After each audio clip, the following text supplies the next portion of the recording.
Knowledge Radio, everybody. Geoff and Kira here with Kira. You want to introduce our fabulous guest? Yes, I'm so excited about our guest today. So this is Louie Perez. Louie Perez. Hello. Yeah.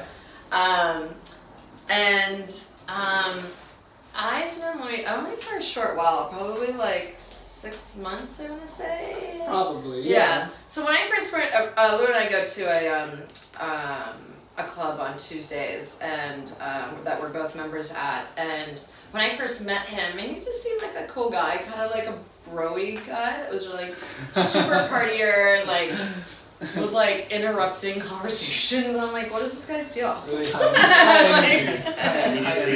yeah, I'm like, and I always give people the benefit of the doubt. Like, I don't hate anyone or don't dislike anyone. So I was like, he's probably a cool guy, whatever. No, I was a dick. I mean, okay. You can be honest. If you want to say it, then by all means. But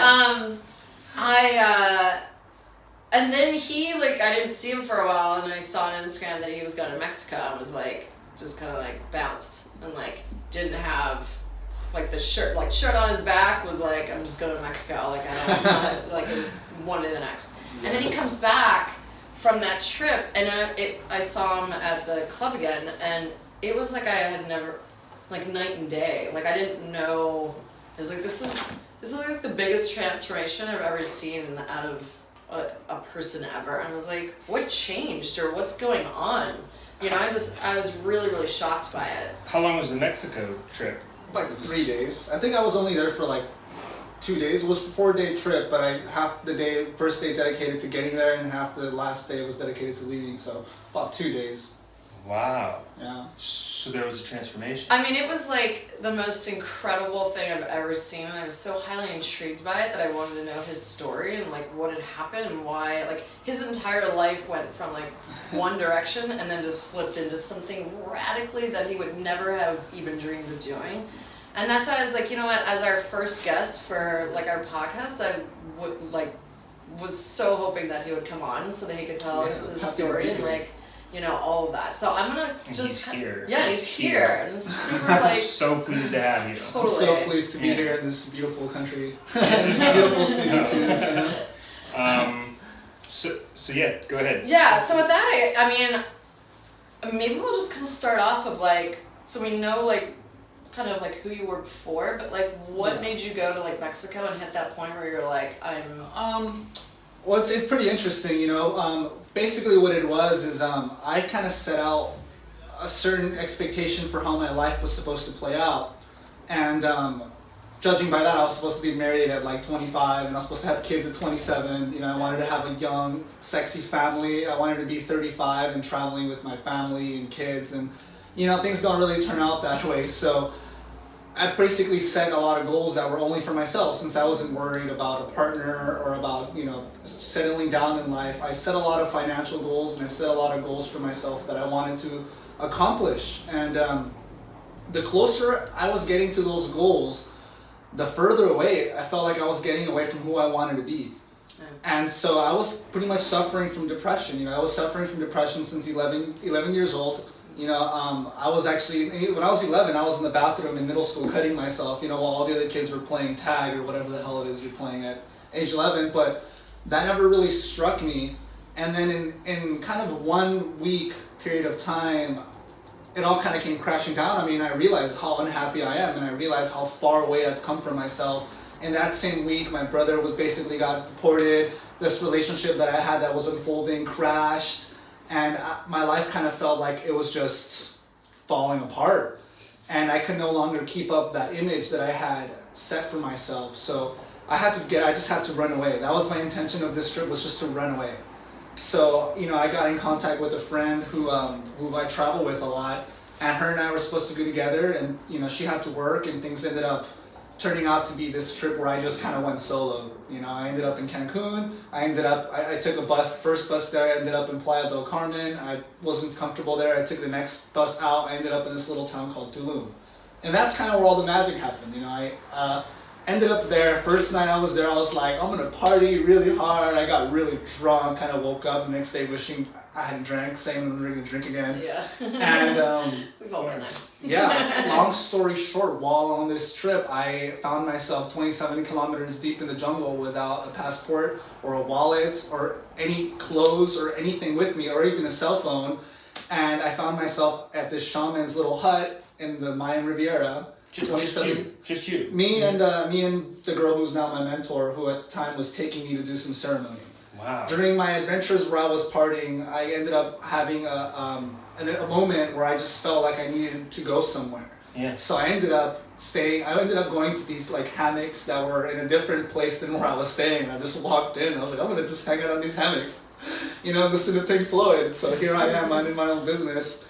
And then I open my eyes and there's this girl in a hammock that's just sitting there next to me. And I ended up asking her if I could play music out loud because my phones died, my headphones died, and she said sure. And that prompted what turned out to be a 6-hour conversation. So from about midnight to about like 6:30 in the morning, we were just talking, on hanging out on these hammocks, talking, and I felt really, yeah. Wow. Well, we were in the little town that's surrounded by the jungle, so kind of in between, Yeah. And at the end of the conversation, she's like, dude, you're really fucked up. And I'm just like, I know, I drank a lot. She's like, no, I mean, like, you're really fucked up. You sounds like you need some, like, help. If you'd like, I can do a ceremony on you. And I was like, what do you mean a ceremony? Whoa. And she's just like, yeah, it's a ceremony of love and purpose. And I was like, okay. So long story short, the next day we trekked out into the jungle, and that's where we ended up at the shaman's house. I ended up at the shaman's house, and we were there to do a ceremony, which is, I'll get into that later, but that's what I'm doing currently. And so I show up to the shaman's house that's supposed to be this great healer, and it's supposed to be this very promising person, right? And he's going to change my life. And he takes one look at me, and he's like, why did you bring him here? I'm not doing his ceremony. And he starts throwing up blood and being like, no, I'm not getting involved with this. And so I'm kind of freaking out. He was throwing up. He was throwing up blood. He saw me and started throwing up blood. He's like, this guy's all sorts of fucked up. He's got all sorts of demons. Like, I'm not going to work on him. And so I'm sitting here right in the jungle with this girl that I just met in this guy's house who wants nothing to do with me. And he's a great person. He's an amazing person. But at that moment, in my present state, he wanted nothing to do with me. Wow. Okay. So we ended up having to get another shaman to participate in the ceremony. And it was such an intense, it was a psychoactive ceremony with this substance called tepescohuite, which is actually comes from the tree of life that is prominent in the Mayan Riviera. And that ceremony was so intense for me that they had to call there was a total of 5 shamans by the end of it, and I basically had 6 ceremonies back to back. And it was excruciating. It was the craziest, like, most life-changing event in my life. And then that was the first time I ever dealt with DMT, which is dimethyltryptamine. So the medicine that I was taking has a 5-HO-DMT, it has a 5-MeO-DMT, and it has an NN-DMT. So it has a combination of everything. What this medicine does, it puts you in a different dimension per se. It's kind of hard to explain it without sounding like I'm completely crazy. This is from the shamans. This is from the shamans, yeah. By the time I came out of my ceremony, I was just like so grateful to be alive, and I was so grateful for all the positive and things that have happened in my life, and I was even more positive about the negative things in my life, because those negative things that happened are the things that shaped me to be who I am. And my whole life I spent repressing my suffering, repressing my sadness, repressing my anger in order to try to accommodate myself to society's standards. During my ceremony, none of it mattered. It's like my ego just dissolved. Like, it just dissolved. And I kept getting brought back just to be put in the same position, and I was stuck in this cycle where I was just, letting out all those repressed emotions. So after that, I felt like I was born again. It was such an incredible experience. When I came back from it, that guy that was throwing my blood, he comes up to me, he's just like, dude, you're a freaking shaman. You're a shaman. You have to start working with us. Like, you have to, like, pursue this path. And I'm just like, I don't know. What do you mean? Like, what's a shaman? Like, I don't even know what that is. He's like, you just got to start working with the medicine, man. You need a little more experience with it, and just listen to it and let it guide you. And that is where my spiritual journey had its breakthrough moment. Wow, I have so many questions. Right? It's such a long and divine story that we would need far more than 30 minutes just to explain it. This could be I mean, it's 30 so hours. intense, right? I mean, Yeah, like, he yeah. comes back and I was like, I'm sorry, who is this? Because, like, this person is a radically different person, you know? And I just was like, oh my God, I want to hear everything that you're doing, you know? So when was this exactly? This happened- was, I think, in June or July, maybe? So recent. About 4 months ago. Yeah. Yeah, about 4 months, I'd say. Maybe a little bit more, maybe a little bit less. And so you came back and you had undergone what you just described, the transformation. Yeah, I and went you there. picked up on it.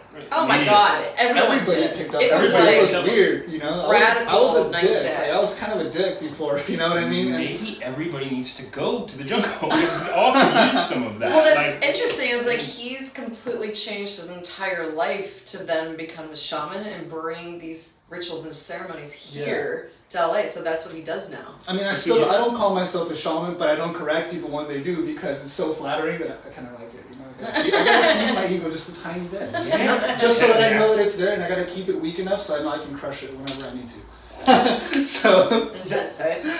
that's incredible. I mean, Yeah. there's so much that I want to ask you about. Is it Ask now away. shamanism? Is that how? Would it be considered shamanism, I suppose. I mean, I'm not really too keen on the. I've never really focused so much on the title as I focus more on the work. Okay. You know, for me, the medicine that I use is extremely sacred and extremely valuable to me. That I simply am the facilitator between the patient and the medicine. So the relationship that you build as a patient or as a participant in said ceremony, that relationship is entirely between you and the medicine. I am simply the guy that's facilitating it.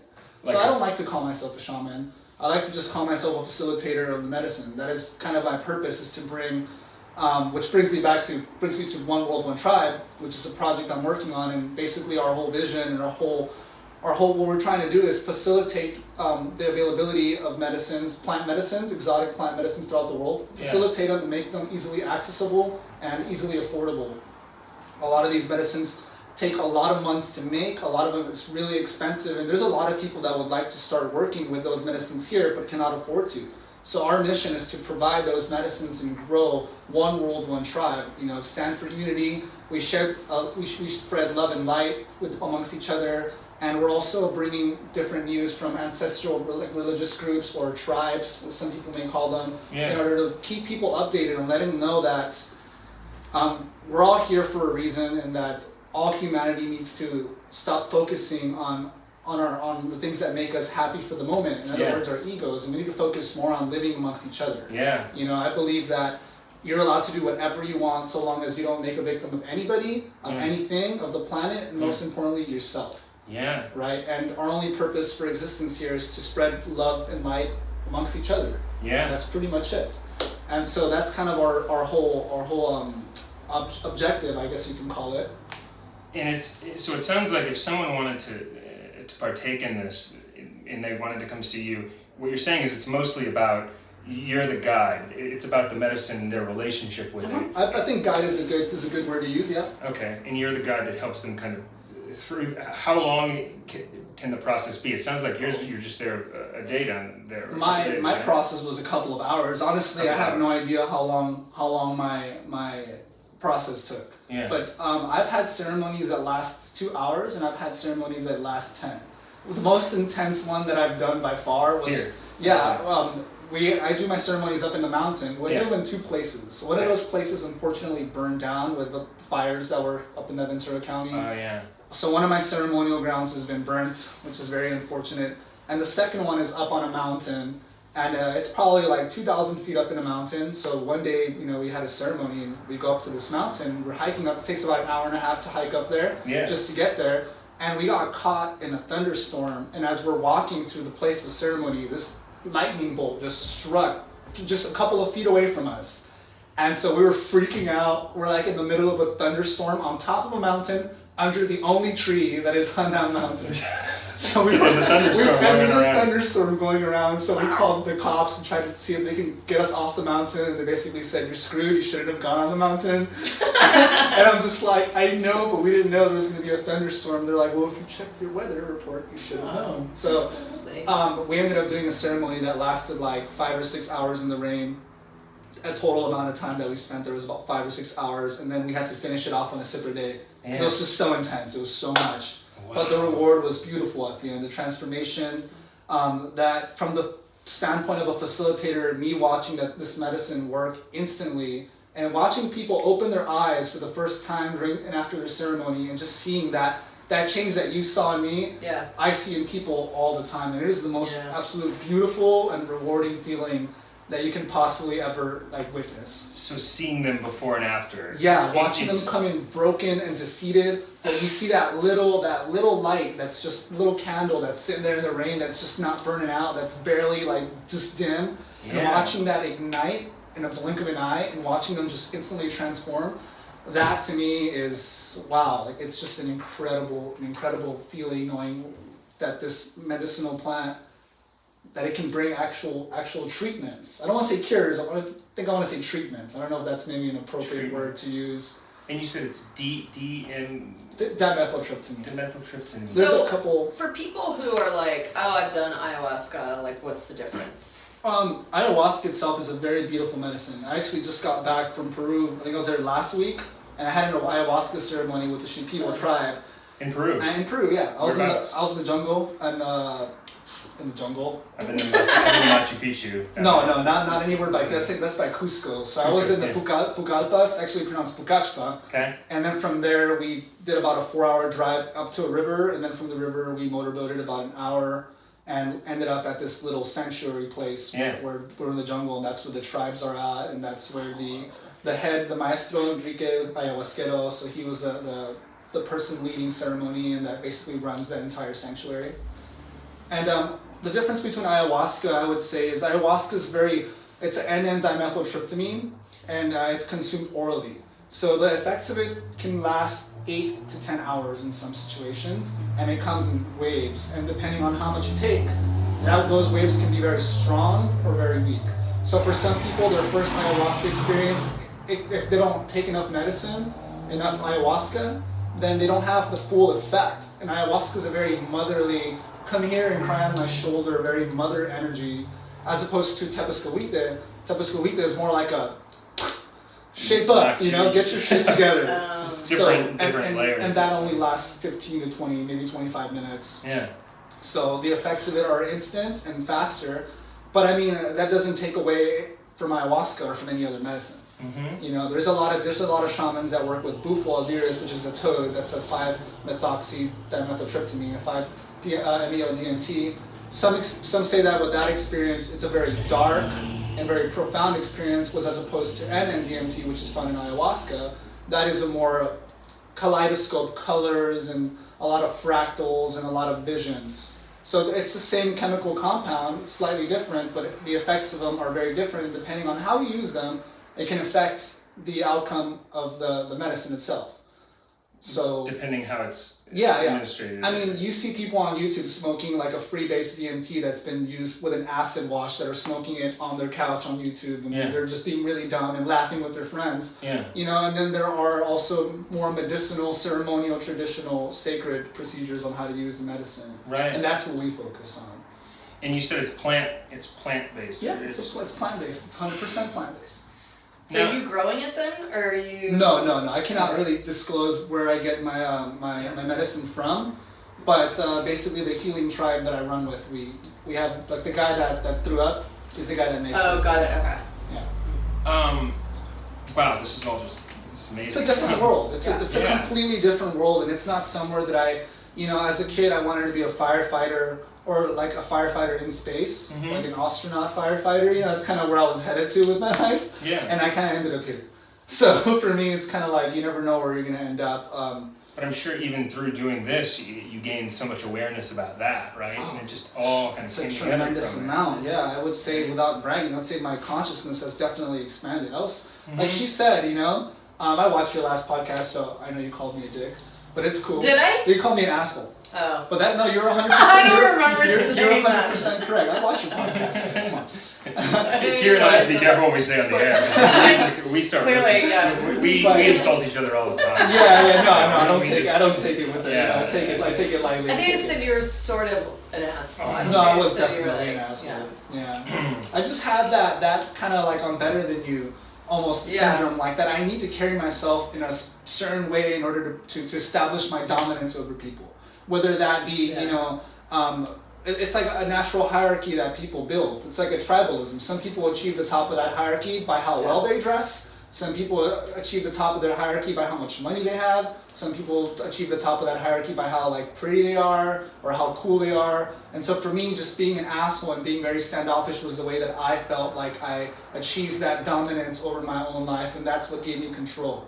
Like being a dick kind of made it seem like, okay, I have the control over this conversation. I can be an asshole with you, and then I can control the outcome of where this is going to go. And so subconsciously, I think I was just an asshole to be more on a defensive mode than to be on an offensive mode. And being an asshole can be a good thing. I mean, it in a can way, be. like if you're using it productively. Like it can be. I think that's what you're saying, right? Like it's your outward. Yeah, as a defense mechanism. Defense mechanism Would be, I think, the proper way of putting it. And so, yeah, I come from that background. I come from I'm a first generation person born here in the environments that I grew up in. Everybody was kind of like, you either beat people up or you kind of get beat up, and you have to maintain that macho-ness, that mixed with an ego can be detrimental to your personal growth, your personal development. And I think that's where I was in life. And after my first ceremony that I had, all of that dissolved. Like I said, my ego completely just dissolved. Yeah. And with that being said, having a big ego doesn't necessarily mean that you're cocky or that you're like a big flaunting person or anything like that. Having a big ego can be more towards yourself. Not a tool, but it can be used against you. For example, as a man, right, it's not okay for you to cry on a bus stop. Whereas opposed to a woman crying on a bus stop, you'd be like, what happened? Maybe her boyfriend dumped her. Maybe something happened to her. If you see a guy crying on the bus stop, it's like, it's kind of weird, right? It's like a stereotype. People judge. It's a stereotype, but it's deeper than that because it's in your gender role. Yeah. And you're tricked that it's part of who you're supposed to be. But in reality, when you tell yourself that you're okay and you're really not, that's your ego.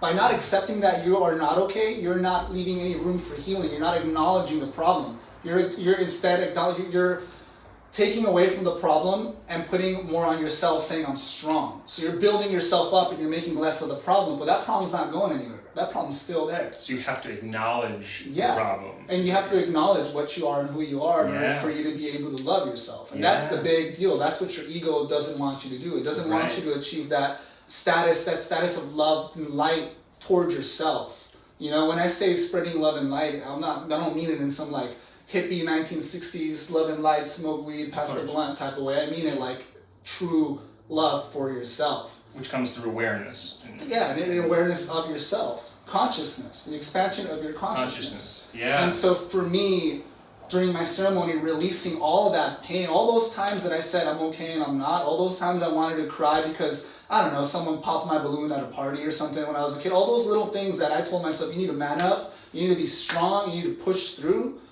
All I was doing was just masking all of my pain, you know, as a man. Wow. Do you have a lot of, like, what's the percentages between men and women in terms of people coming to you? Do you see more? It's 50-50. It is? It's split? It's 50-50. And ethnic-wise, it's generally all, like Caucasian people seem to be more drawn to these type of spiritual experiences as opposed to people of color. That I've noticed a lot too. For every like 5 Caucasian people that I do a ceremony on, I do like 1 maybe person of color. Really? Or a person of an ethnic background of some sort, you know? And this has been for the last 6 months you've been doing 4 months. 4 months. 4 months. Yeah, I hit the ground running, man. Like when I got back from that trip, I knew this is what I was going to do. And I started telling people this is what I'm doing, and I hadn't even started doing this yet. I had no idea how I was gonna make this work, and I was like on social media like, you guys, I'm doing this is happening. You were ready. And so I was ready for it, and I really just manifested it, and it came into reality. And so as soon as like I got my mentor out here, she was gonna start doing ceremonies with me to teach me and show me the way, basically. I was ready to go. We had ceremonies lined up. We're doing them every day, a couple of them a day. Last week, before I left to Peru, I did 3 back to back, you know, and so people seem to really be taking a positive note on it, you know, and half of them are female, half of them are male. And what I noticed is a lot of the females cry and sob, and a lot of the males start screaming and shouting, and they get very scared. During the ceremony? During the ceremony, you know, some of the males like shriek, like as if they were, you know, like those little girls that are afraid in the playground, they shriek really loud. Like some of these guys scream like that, you know, and by the end of it, they're like, oh my God, I've never ever screamed like that or cried like that in my life. A lot of these males are what I'm really taking like an interest in, because a lot of girls have their things together. A lot of girls are okay inside, but the environment around them is what's bringing them down. Yeah. And a lot of males, I noticed that it's inside that's bringing them down. Males are not so much susceptible to their environment as women are. You know, and males are more like self-destructive, and they have to maintain this role. And that makes it even more self-destructive, because the way that society treats men is designed for them to feed their ego. And so their ego, you know, you want a strong man. Even girls, what do you want? You want a strong man.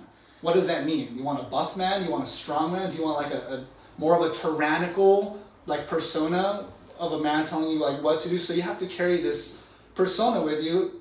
And during the ceremonies, I see that persona get picked apart.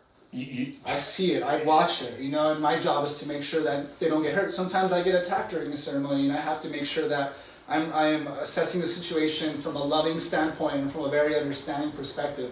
And because I've been in that situation where I'm undergoing extreme fear and extreme emotions during my ceremony, I'm able to pick up on that with the patients / participants, you know.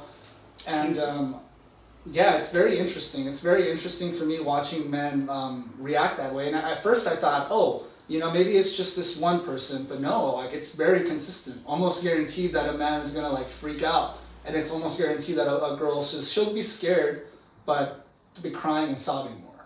Can you talk about? I know you've got the medicine, and they're doing this during the ceremony. What specifically is happening during the ceremony, or can you not talk about that? I can talk about it. The issue is that there are no real words in the English language that could describe this experience. Really? So even if I could describe it, I wouldn't be able to.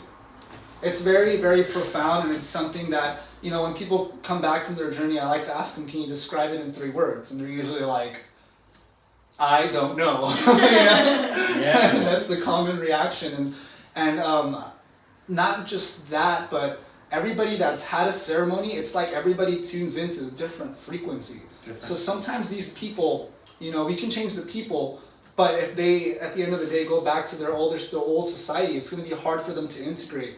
So, you know, we also create a network with people that they can talk to. So like, for example, I can't talk to you about a ceremony the way I can talk to you about a ceremony with someone that's had one. Mm-hmm. Because I can say things that may not make sense to you, and they'll know exactly what I'm saying.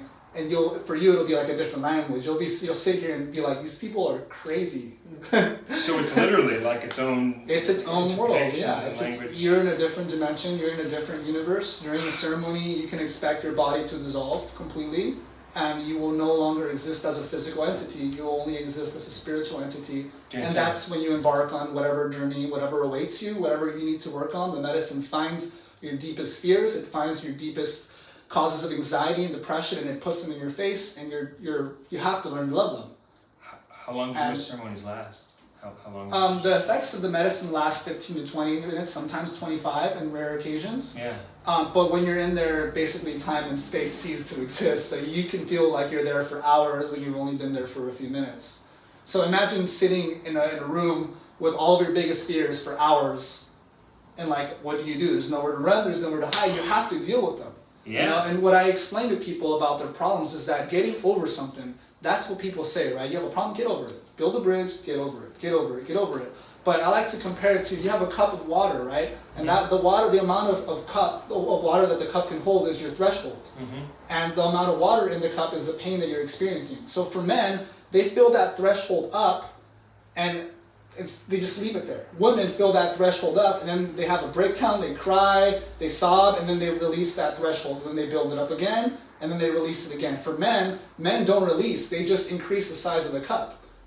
And now the threshold is down here, but it's not any less than it was before. And then they fill that up, and then they get a bigger cup.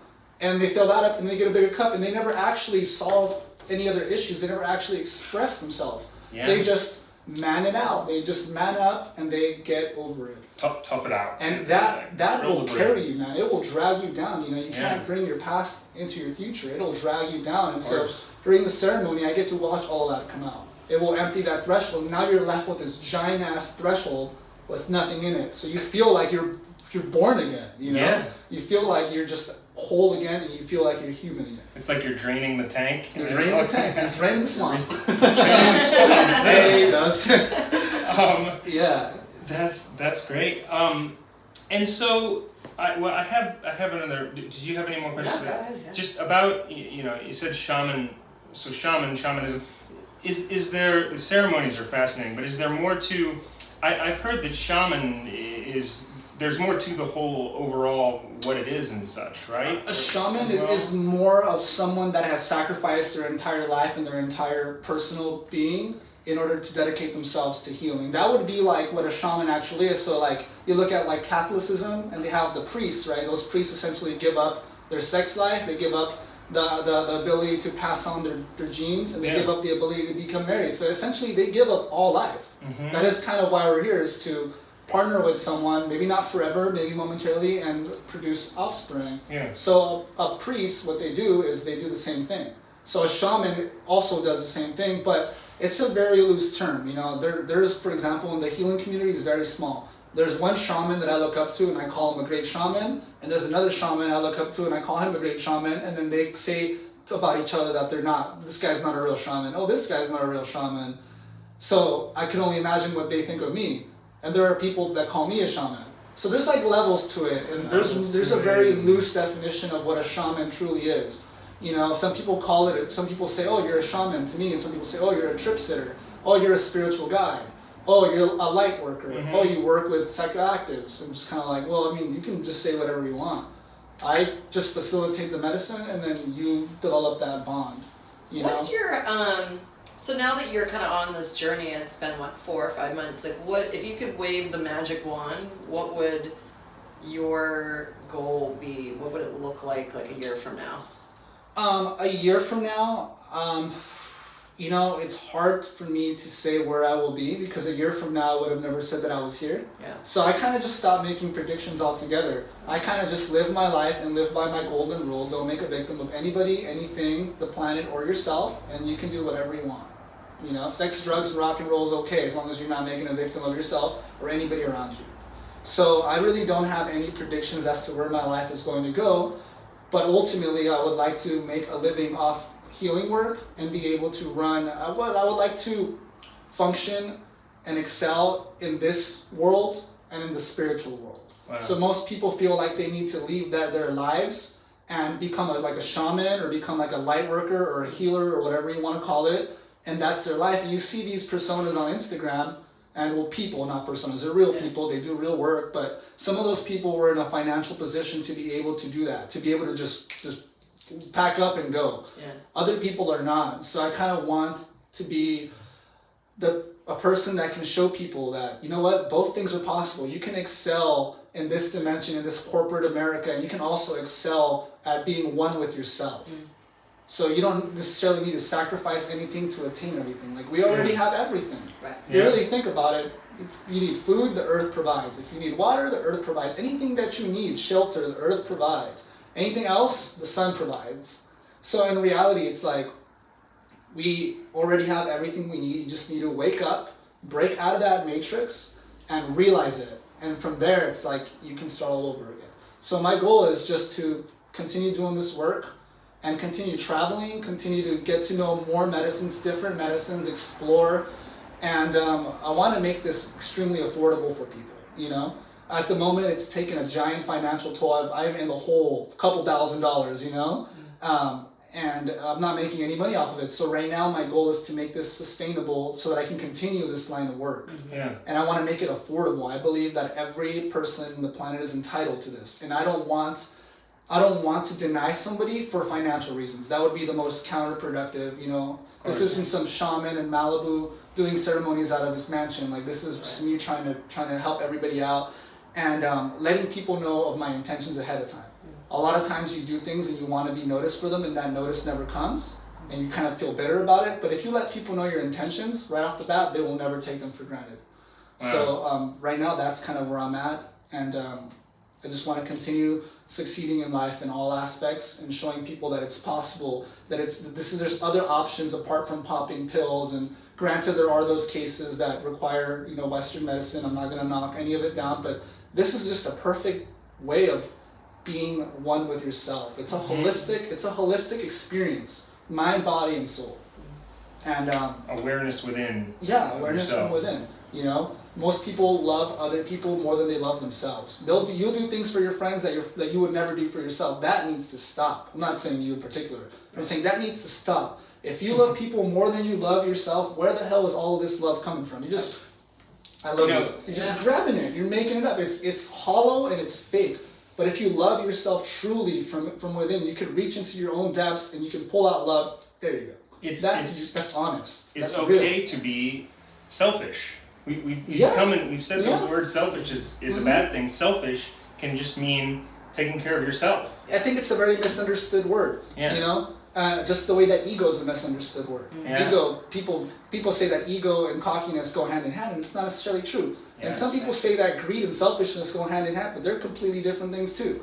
So I think that, you know, the English language there's a couple loopholes in words right now that we kind of need to take power from them and kind of.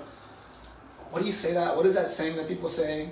You got to take over the word. Redefine it. We have to redefine a couple of things. Because we've gotten into these patterns of self-destructive patterns. Of the things, how they've always been are how they're always going to be, right? Mm-hmm. And people we need to raise awareness that things can change, interpretations can change, and that's what becoming aware and all that is. Yeah, you have to focus more on your intrinsic values. Yeah. You know, America is so material and so plastic that everybody's focused on extrinsic values. Yeah. You know, your happiness is your ability of being able to buy the new iPhone, or be able to finance the new iPhone, or be able to acquire material possessions, be able to go on trips just so you can Instagram it and show people how well you're doing or how well you're off. Those are all extrinsic values. Yeah. The car you drive, you don't even drive because you want it. You drive it because of the status that it gives you. That's an extrinsic value. Yeah. You want to be more intrinsic as a person and say, what am I doing for myself that makes me happy? And if you can focus on that, you won't need anything else. I mean, extrinsic values also play a role in society, in a form of society, but ultimately you want to do what you love. Are you doing what you love because you love it, or because someone else loves it, or because the cute girl next door loves it, or because it makes you look cooler? Like, you gotta sit there and question yourself. You have to give yourself that time that you are willing to give other people. Yeah. You know, that's important. We don't have enough of that. No, especially amongst men. Men don't have that. You know? Right.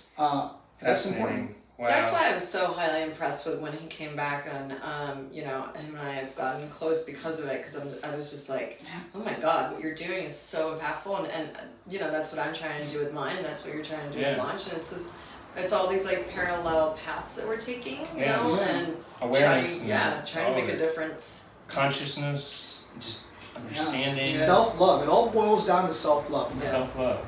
People are just reflecting themselves onto each other. Yeah, but if you love yourself, nothing matters. No opinions matter. There's nothing that can hurt you because you know your value to yourself. And remember, intrinsic. Your value of yourself is not based on what other people think. It's about what you think and about what you see in the mirror when you wake up every morning. You need to learn to love that. Yeah. Self-worth is one of those things that, you know, it's, I think I did a post actually a couple weeks ago about it, where it's self-worth is not the same as self-esteem. You know? Very true. There's a dividing line between the two. Self-worth is where that love comes from, you know. So if people, now, you know, you have this and you do this, if people wanted to do this, to do a ceremony, how would they get in touch with you, or where would they? Basically, we just get in contact through social media, through, you know, and I like to talk to people and get to know them before, you know, trying to do anything. You have to make sure there are some prerequisites, you know. You can be altered a lot. Your heart rate can alter, so you got to make sure you don't have any cardiac issues. We have to make sure you don't have any allergies. We have to make sure you are not taking any inhibitors of any kind or any antidepressants, anything that will change your chemical, you know, your brain's chemical functions. Yeah. Otherwise, that will affect, you know, the medicine. So You have to be sober for it too. Yeah. A lot of these medicines too, these psychoactive medicines are really, really, really impactful when it comes to curing people from certain addictions too. Yeah. You know, for me, like I said, it did a lot. I had addictions, but my addictions were not like with chemical substances or anything like that. My addictions were with self-destructive behavior. Anxiety or I had depression to I would always find myself in these shitty situations, Yeah. and then I could always pull myself out of them. And then afterward, I'd be like, man, I'm such a G, I'm such a baller, I can get myself out of any situation. Yeah. But the truth is, subconsciously, I was putting myself in situations just bad enough for me to be able to overcome in order to give my ego more value and say I can do anything. Right, that's Isn't that crazy? Wow. Yeah, Yes. that's just like mind-boggling. It's amazing what we do to ourselves, how we Uh-huh. self-sabotage ourselves and we don't realize that we're doing it. Yeah, that's what your ego does, man. It disguises you. That is the serpent. You know what I mean? Yeah. Your ego puts you there Uh-huh.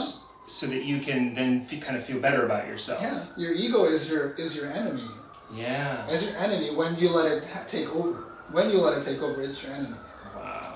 Yeah, Wow. it's a very, all of this came from the medicine. These are things that I'm sharing with you are things that I shared from my one single time use. I frequent the medicine now, but in the beginning, after my first medicine, all of this that I'm sharing with you, just kind of like, everything just made sense. Once you had it. Yeah, when I got back, awakened. I just knew what to do. It's just like I have been reprogrammed, I have been revitalized. You know, at the time I didn't really know much about spirituality, so I was like, I think all my chakras or something are aligned, bro. You know, like that was like my whole take on it. I was like, is this what it's like to have your chakra things like in order?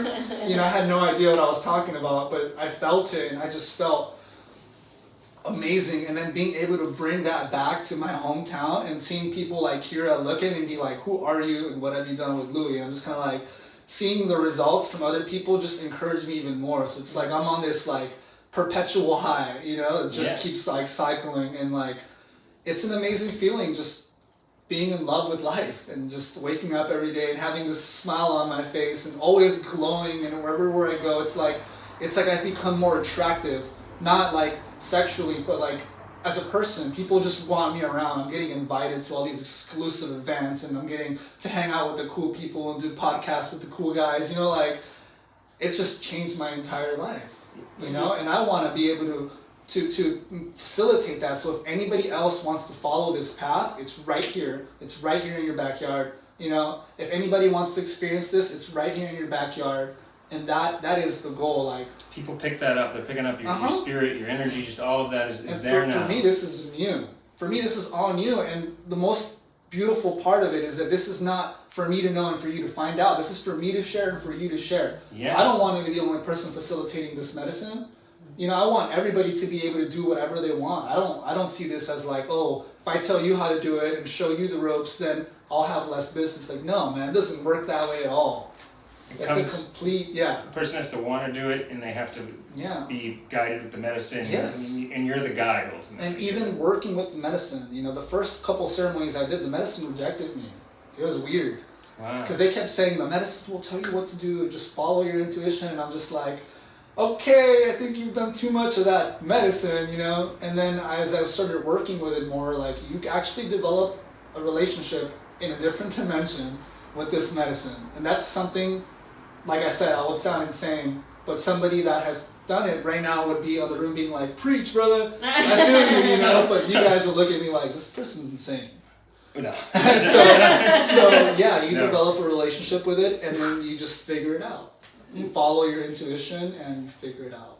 And now, does it relate to hypnosis or like that, or neuro, your brain and neuro? Because people do like hypnosis. You know, is it related to that at all?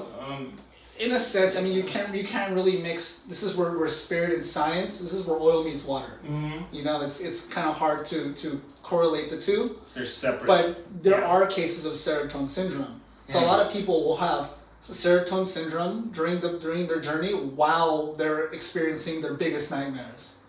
So you get put in this state where it's like, holy crap, I have all my nightmares are alive, they're multidimensional, they are physically available, they're physically here, they're spiritually here, they're inside me, I am part of them. And then you have serotonin syndrome that just makes you want to love everything. And so now you come back loving your biggest fears. You come back loving and in love with the worst parts of you. And then from there, when people open their eyes, that's when I see it just like change. It's like bam. It's like bam, everything makes sense. Well, I can tell when I met you, you just had a radiating energy. I mean, whenever you guys, I would love to, have a sit down with you guys. If you guys are open with it, this is what I do now. Absolutely. I mean, I can feel the positive energy, the good spiritual energy. So we'll definitely post on how to reach Louie and if you're interested and everything. Yeah, for sure. For me, like I said, right now I'm the only person working with Ethnicity. So I'm the only the other shaman that work with it. The only other shaman I know of that in the U.S. that work with it recently moved to Costa Rica. Oh wow! And she was out in Denver. So right now I'm really just trying to spread it. Okay. I'm a big believer that if you do what you love, then it will find a way to support you as opposed to you finding a way to support it. So I believe that if I keep doing what I'm doing and I just keep putting my best intentions and all the love that I have into this work, that it'll work out. Yeah. And so far, I think it's, in just 4 months' time, I've been able to facilitate the change of many lives. I have been able to work with different medicines. I've met people on the internet, like this last Peru trip that I went on. It's from a person that I met through another person on the internet that I don't have any physical contact with. And I ended up on this ayahuasca journey in Peru just last week with 2 weeks ahead of planning. So when you put out your intentions, all these crazy things start happening. All these just weird things that you never thought were possible start seeming possible. Wow. It's beautiful. It's just it's incredible. I'm so excited that he agreed to come on because I'm like so proud that I'm his friend. Do you know what I mean? Just to have someone in your life that you are able to see a transformation like that, and the energy that he gives off. It's something else. You can feel it. I mean, it's been a lot of work getting here. We haven't even touched on my entire background, but I had a career in network marketing, so I've given speeches and motivational speeches and trainings in front of thousands of people at times. People have paid, and so everything that I've done in life, all those skills have come together now, and finally, I had this skill set. I was a jack of all trades and master of nothing for so long. That's how I felt. I was like, dude, I can do all these things, but why am I still struggling? All of that has now come together, and bam, everything just made sense. This helped you everything that I worked for that I thought was once a waste of time has now proven to be worth every penny and every second that I spent on it. My speaking abilities, I used to talk like a Mexican from Pacoima just 5 years ago, what up, fool? Hey, how you doing? What's up? Very slang, very talk with my hands, So you felt like a different person. I've had such a strong development, Like I said, I was an emo kid my whole life, That was kind of my life was just I always had this struggling, I'm always overcoming something. I have to be a man, I have to be the man of the house in the future, so I need to do that now. Mm-hmm. I need to be physically dominant, I need to be more intelligent, I need to be better. I need to be better than everybody, and if it means that I have to make everybody else look worse for me to look better, then I'll do that. And you do. That's kind of the background that I'm coming from. And at some point in my life I worked at a Goodyear tire shop changing tires for 5 years, You've done so many different things. Yeah, I'm 27, 27? 27? Crazy, lived 1991, so I think I'm 27 years old. Yeah. And I've gotten to experience so much due to my psychological instability and emotional instability and never knowing who I am and going with the flow and keeping an open mind. I have ended up in just the strangest places. You seem like you know who you are now, though. Oh, man. Whoa, you are. There are no words for me to describe who I am, I just am. We all just are. I love that. Yeah, you love what you do, love the people around you, love yourself, but love yourself before any of that, and your life will be very different.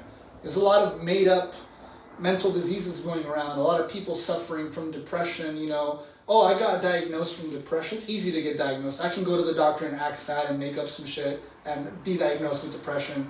And I'm not saying those lies would come from within. Those lies would come from the ego. So I deal given some of the places where like Kira and I mutually hang out, a lot of people there are very broken because they choose to be, because that them being broken and publicizing that they're broken is what gives them attention, what puts them in a bigger place of a hierarchy.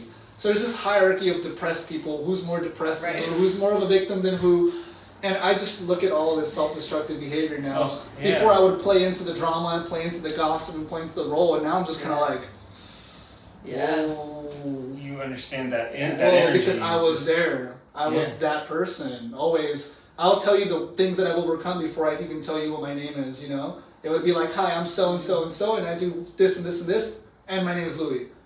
You know? Yeah. Because I cared that much about my status, or not status like in fame, but, you know, status in the hierarchy. Totally. And so now that I've been able to just not give a fuck about anything like that, it's just such a just weight off your shoulders, man. Not caring about what people think about me, not caring about any of that stuff, and seeing all of my problems now, as opposed to seeing them binary, good or bad, I see them from an infinite perspective with infinite lessons to be learned. So anything that happens in my life at this point, I am just like, let's do it. Let's go. New roads I haven't traveled in, let's do it. Amazing.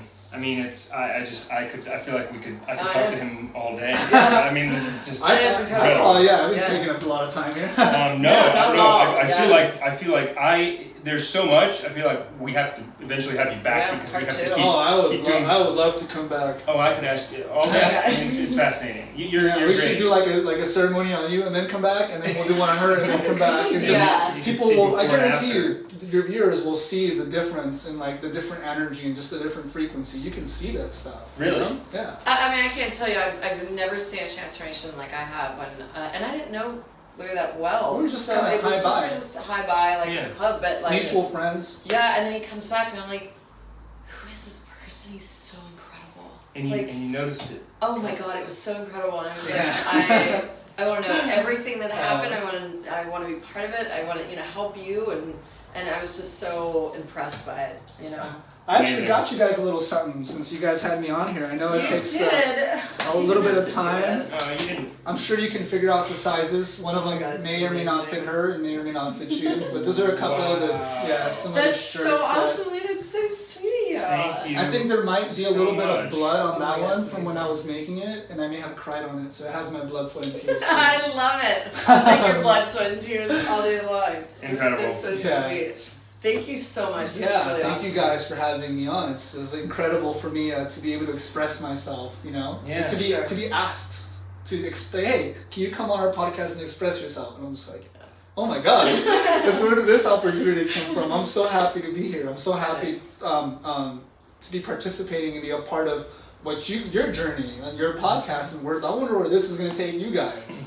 We'll I'm see. sure you'll end up in very interesting places. We are flattered to have you as our very first guest. Yeah, for sure. Fascinating. You're a special guy, and it's just so interesting hearing about all this. Thank you. I really appreciate your time and everything. Louie Perez. He's on Instagram, and we'll put all the information when we post it. He has an Instagram and a website too? The website's in the works right now. I have a domain and I have the website. It's just not up.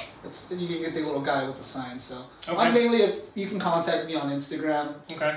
Either like through the One World, One Tribe, or Abnormal Character is my personal, Instagram. If you go on for any of your viewers or any doubters out there, you can go on my Instagram. It's Abnormal Character, and you can scroll through and you can see the type of life that I lived prior to being reborn again, I don't hide it because I want people to see the truth, I want people to see like everything, not my whole motto is like a transparency. People need to know, I'm not hiding anything from people. There are certain things I can't say on camera, but I'm not hiding from anything. So I like people to be able to see the real, raw, unedited things, and like I said, anybody can live this life, this amazing life. It's not a lifestyle, it's a feeling. Yeah. Right. And through that feeling, you create your lifestyle. Creating a lifestyle based off love versus based off society's struggles and your own struggles. Like it comes from within. Yeah, it comes from within. Yeah. Wow. Well, thank you very much, Louie Perez. Yes. Thank you guys. This next week we're gonna have, I gotta get final approval from him, but we're gonna have Matt Tilley, the British Broke, who is the local real estate guy, talking housing in America. Next week, this is Launch Radio. Jeff Pilkington. Kira. Thank you guys. The great Thank Louie you. Perez. Thank you for sticking around. We'll see you next time. Bye, guys. Bye. Adios.